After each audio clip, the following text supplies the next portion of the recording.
So once again, good afternoon, everyone.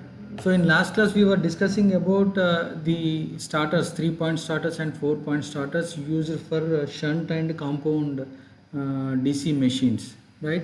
So the disadvantage of 3-point starter is that whenever we want to control the speed of the DC motor above its rated speed through insertion of the external resistance in the field circuit, so there is a threat of releasing the arm by the holding coil.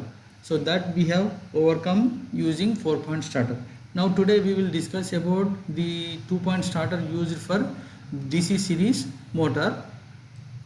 The figure you are watching, the right side figure, that is we have line and armature L and A, only 2 points here, and to line we connect the supply, and to armature we connect the armature machine, armature and the field winding in series, right? And there is no much difference with the 3-point starter, is that we don't have here the overload relay. We don't have that type of overload relay in this 2-point starter, right? So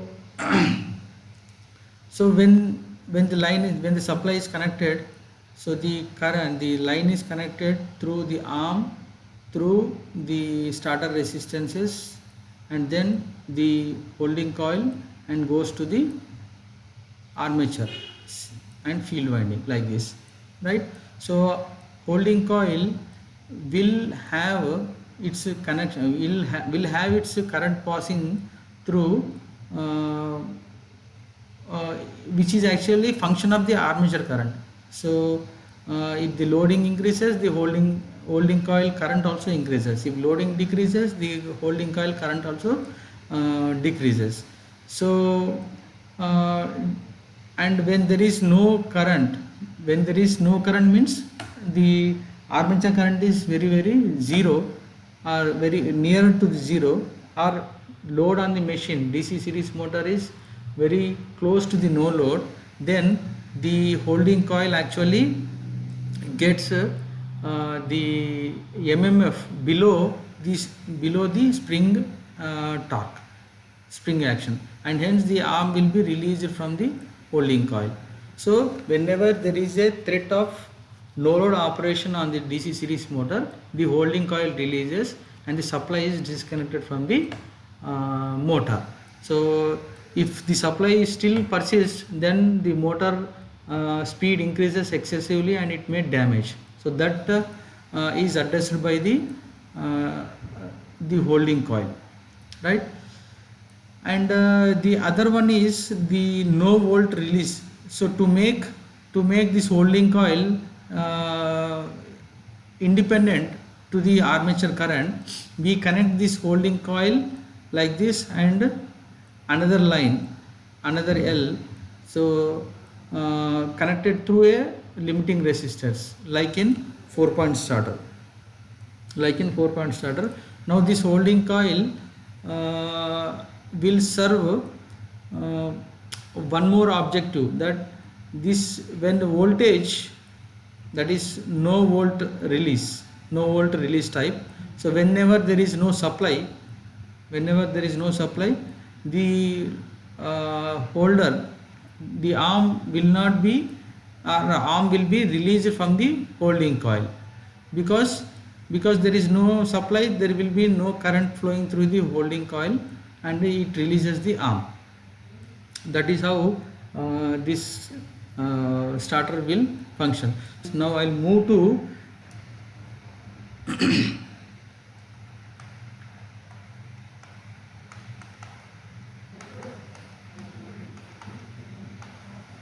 right. So once we come to know the various losses taking place, and we are able to calculate the losses, then we can find out the efficiency of the machines. So what are the basic losses we have in the DC machine? Number one, core losses. Number two, copper losses, I square R losses. I square R losses, this accommodates armature as well as and field circuit I square R losses both, right? And number 3, core losses, I square R losses, and this is mechanical losses or rotational losses.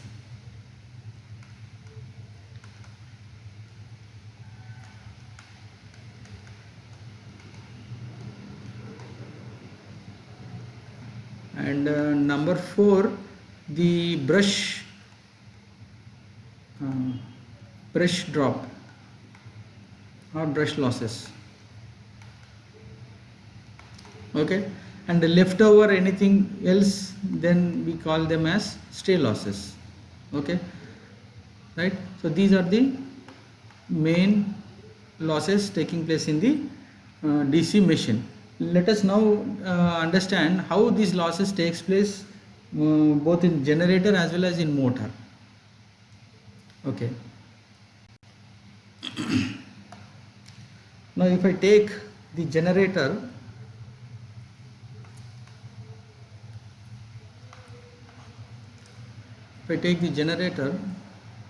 right,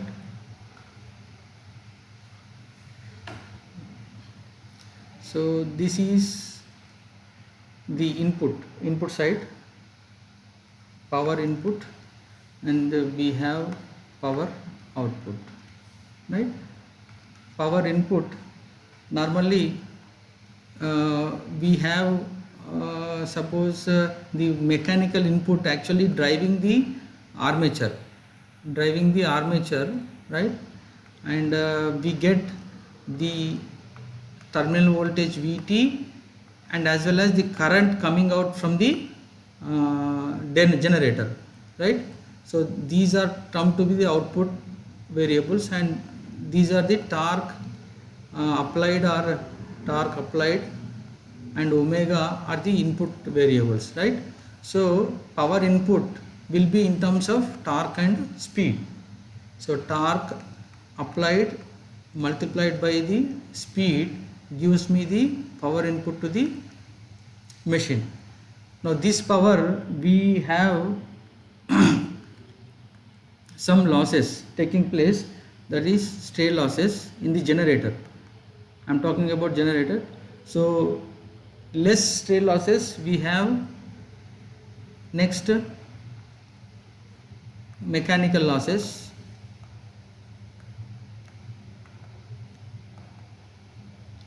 That is rotational losses. Okay, so after rotational losses, then core losses,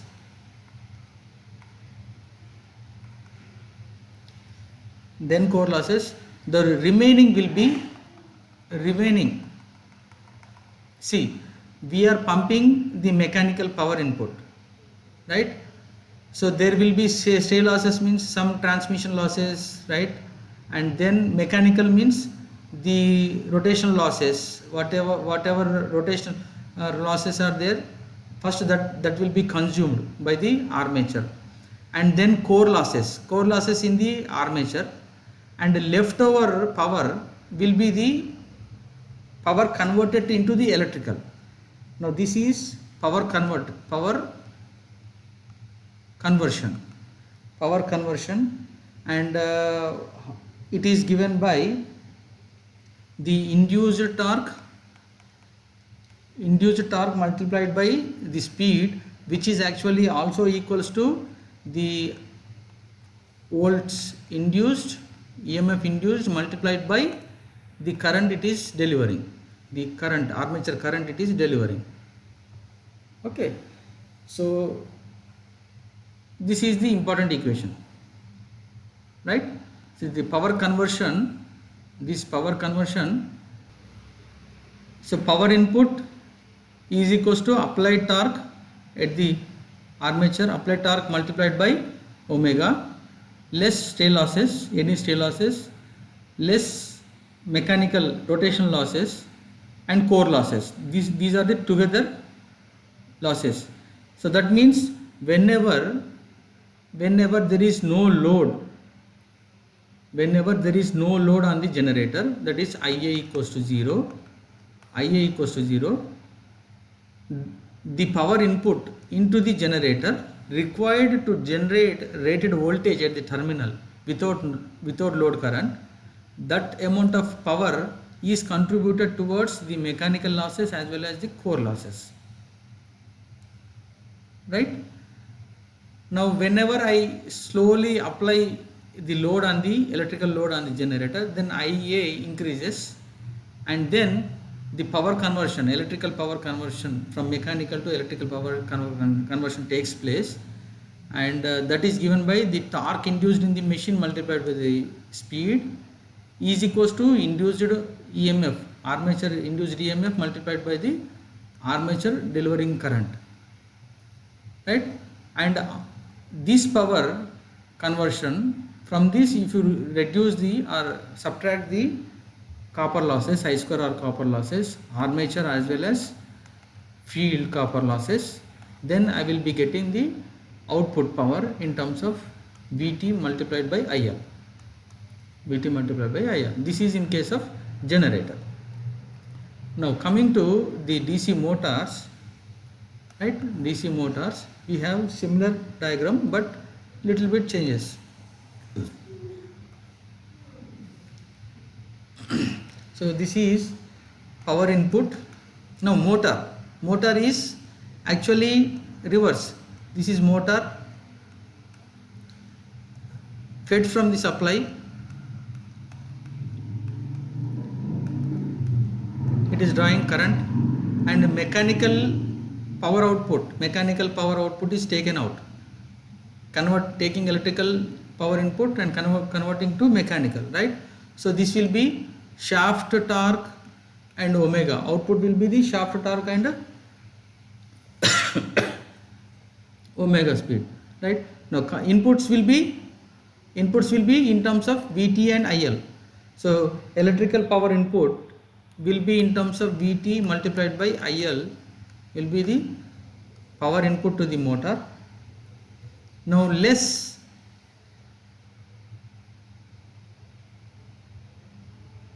okay, now this the power conversion takes place now itself. Now this is Ea into Ia is equals to torque induced multiplied by omega. Here I have copper losses, I square R losses, input power minus I square R losses, armature copper losses and field copper losses. The remaining power will be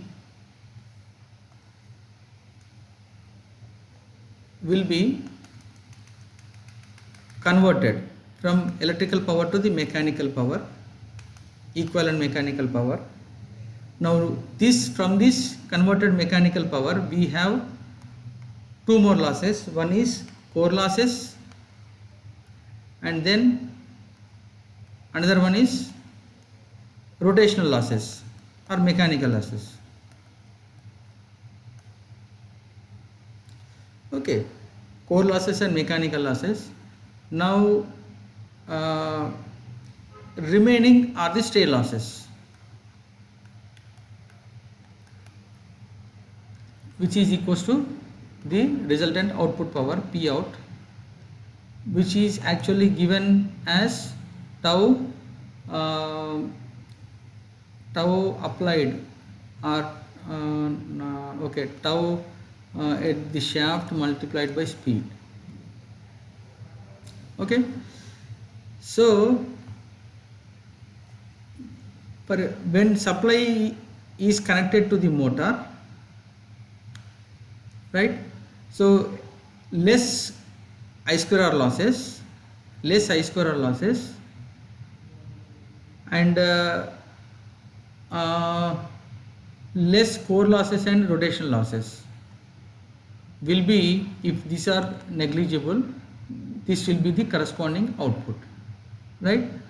So Normally, see the copper losses, I can place this onto the right side also, but in textbook it has given onto the left side. Okay, let us not bother about that. But these components, copper losses, core losses, rotational losses, are the main three components exist in the machine. Now coming to, suppose if motor is running at no load, that means IL is very small. IL is very small, and it is sufficient to rotate the motor at a rated speed under no load. The load torque on the motor is 0, and the motor is allowed to rotate and it is running at rated speed, and this IL drawn from the supply, the armature current are very small, such that the torque induced in the motor will be sufficient to oppose the rotational losses, right? Now under this condition, at no load condition, the what all power drawn from the supply will be consuming only for the mechanical losses, only for mechanical and core losses. We assume that the I squarer losses also exist. Meticulously, if you want to calculate the I squarer losses, field copper losses always exist, right? But armature copper losses are negligible compared to the rated load losses, right? So I can neglect these I squarer losses together, and what all power drawn at no load will be consumed only to core losses and the rotation losses. Sometime they may be giving, machine is drawing so and so current at no load, that indicates that he is giving the contribution of losses towards rotational and the core losses, right? So we have to neglect these copper losses under no load, right? So that is how the power flow diagrams, both in generator as well as motor, will help us to determine the efficiency of the DC machines altogether. Okay. Now we'll take up one small example to understand these concepts. He has given a shunt motor, 250 volts, 200 RPM is the rated speed, has rated armature current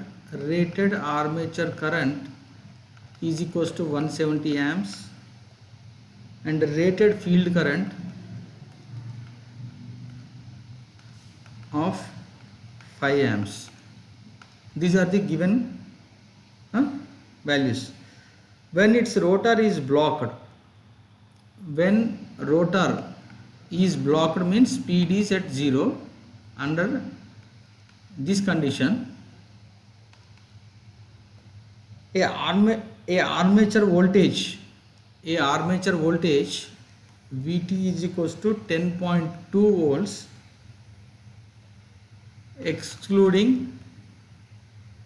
exclusive brush drop.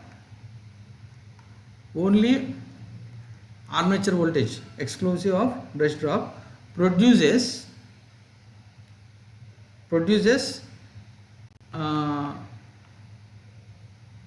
armature current equals to 170 amps. So at speed equals to 0, speed equals to 0 means blocked rotor.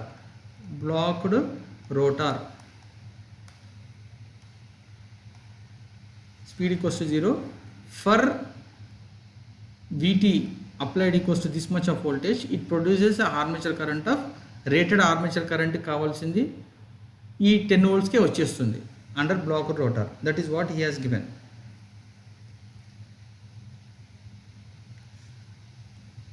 Okay, and a field voltage of 250 volts produces and a field voltage Vt applied to field voltage 250 volts produces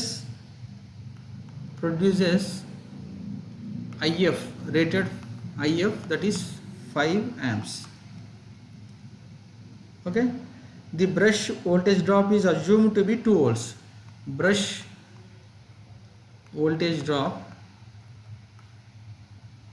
assumed to be 2 volts. Now at no load with terminal voltage equals to 240 volts, now given no load condition, at no load with the terminal voltage equals to 240 volts, the armature current is equals to 13.2 volts and field current is equals to 4.8 amps and speed, corresponding speed is 1150 rpm. These are the information. So these are the information given. Now what we need to find out? Number A, how much power is output from this motor at rated condition.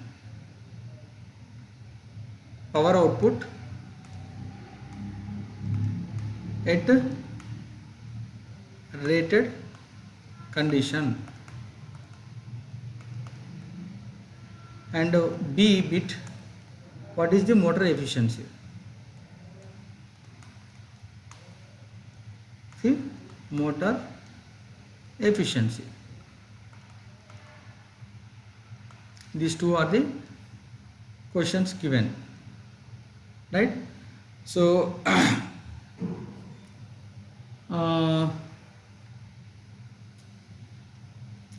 yeah, so a rated condition means input power is, we know, rated condition input power means 250 volts multiplied by 170 amps. So this will be this gives me the rated powers in volt amperes or kilovolt amperes, kilowatts, right? Now remaining losses you have to calculate.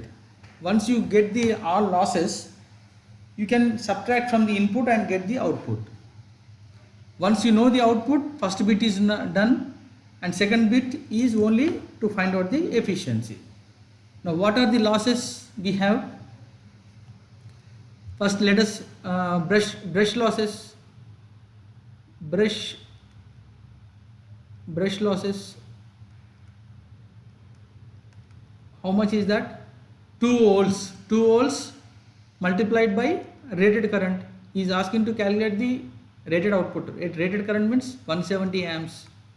So this gives me the brush losses in watts or kilowatts.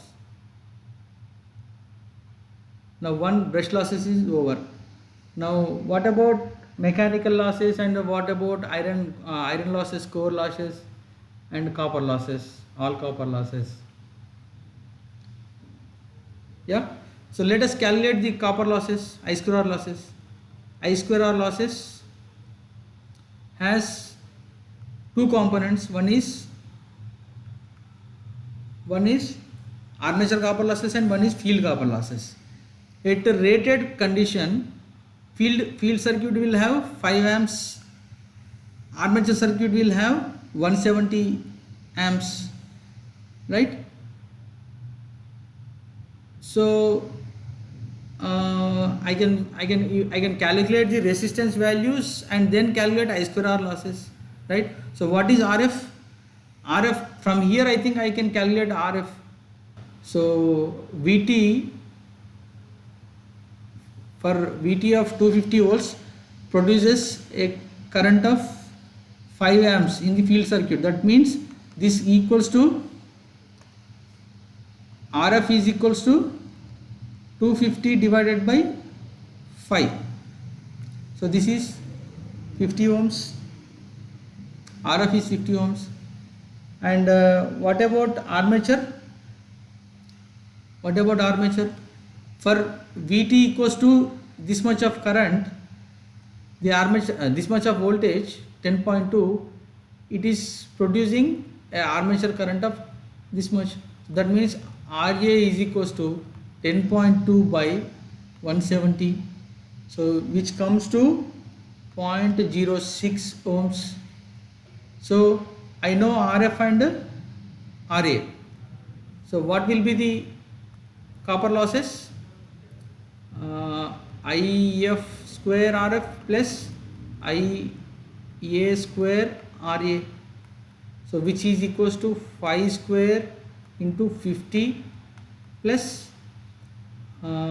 rated condition 170 square into 0.06. How much it will be coming? Please calculate. This is copper losses. Now from no load condition, just now I said from no load condition 240 volts armature current is this much. So field rotational, see at this condition the 1200 and I am taking this 1150, both are almost equal, speed does not change, so the rotational losses will not be changing, right? So rotational losses and core losses plus mechanical losses together is obtained from no load power input, that is 240 volts multiplied by 13.2 amps. This is amps. Okay, so from this I'll get the both core losses as well as mechanical losses. I don't have distinction between these two, together I have these losses. So power output is equals to input minus all these losses. ఎంత వచ్చిందమ్మా? 42.5 kilowatts. 42.5 kilowatts వచ్చిందా? ఒక్క నిమిషం. Sir, ఆహా, sir, one doubt, sir. Sir, P input is equal to 250 into 175 amperes, no, sir. You should take IL or I. ఎక్కడ P input. Power input 5 amps, అదే చూస్తున్నాను. ఇది ఆర్మేచర్ కరెంట్ కాదా, మనం ఫీల్డ్ కరెంట్ కూడా యాడ్ చేసుకోవాలి. So yeah, you're right. So this is armature current plus field current, it should be 5 more at rated current, rated voltage 250. Armature will also be drawing 5 amps. So this is 5 amps, this is 170 and this will be 175. You are correct. So 250 into 175, it will be coming to 43.750 watts or 43.75 kilowatts. And brush losses, how much is this?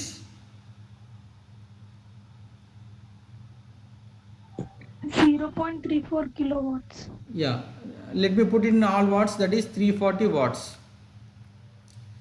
Okay, and field copper losses and armature copper losses. Armature copper losses are coming to 1734 watts plus field copper losses are coming to 1250 watts. So together it will be 4892 watts. Okay, and core losses and mechanical losses, what is this one? Core losses and mechanical losses, how much is it coming? 240 into 13.2, this is coming to 3168 watts. Okay, now take this algebraic addition, that is 43750 minus 340 minus 2984 minus 3168. So how much is this coming to? 36820 watts. That's it. So this is the power output from the motor, and efficiency is this power output by input. So this is coming to multiplied by 100 gives me 84.2%.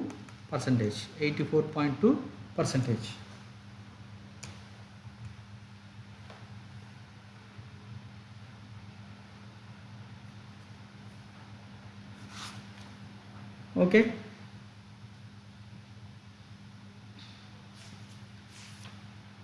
Have you calculated everyone?